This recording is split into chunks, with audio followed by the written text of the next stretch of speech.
decimal values, or they can be positive or negative.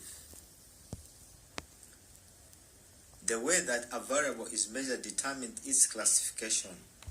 The way you measure a variable determines its classification. If you measure a variable and its value contains a decimal value, then automatically you can be able to classify it. For example, education is only nominal when the public school or private school is ordinal when measured by the highest degree attained. For example, when you are measuring education according to the level of education someone has attained, it can be ordinal. But when you are measuring education according to the type of school, then it can be nominal, can be a nominal variable. Once you have understood the types of the variables, you can be able to collect your data, and before you use your data, you need to manage it. You need to make sure that it is accurate. It is having a logical flow. There are no redundancies. And for us to do that, we need to apply the concept of data management. And this refers to the steps taken to ensure that data is ready for analysis. Once the data is not good, then your analysis cannot be good at all. That's why it's very important for you to have a foundation of good data management. And this may include, but is not limited to, the design of entry screens, doing data entry, doing data cleaning, and archiving, among others. And you must know that this data can be cross-sectional, measured at one point in time, or it can be longitudinal, measured at different time points, or it can be clustered, meaning that they may have hierarchy. And once your data is well managed, to have accurate data, then you can now go and do the analysis of your data. And what is data analysis? This refers to the process of making meaning of your data. And you may ask many questions. For instance, what is the prevalence of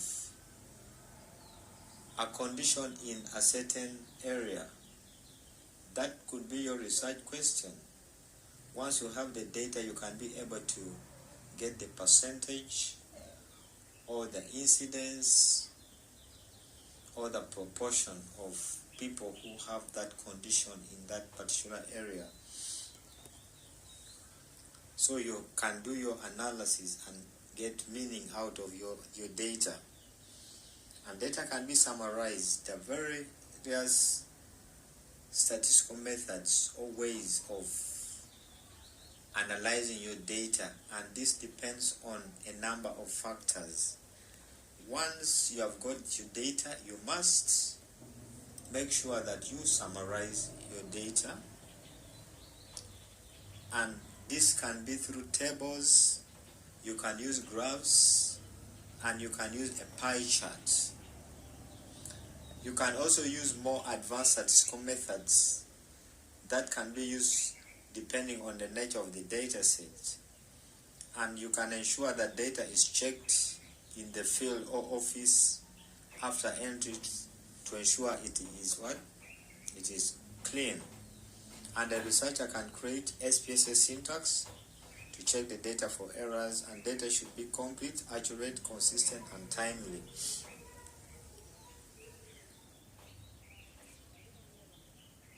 How do you transform data? This is like giving a new data set basing on the old variable. For example, if your weight is in grams and you want to convert that weight to kilograms, you generate a new variable. You transform the original variable to a new variable with weight as kilograms. There are different ways of transformation. One, you can do normalization by transforming your variable, if it's numeric, into a Z distribution, or you can do computation by multiplying by a different value and then dividing by different value, or applying a function to get a value and assigning that value to a new variable. By grouping the variables into two, by grouping them according to some definition, or you can use standardization, aggregation, summing them, grouping them, I've mentioned it, applying mathematical operations, converting to Z values, same as normalization kind of, standard scale, combining variables and creating new variables. Those are some of the steps you do when you are performing transformations on your variable or on your data set. Analysis.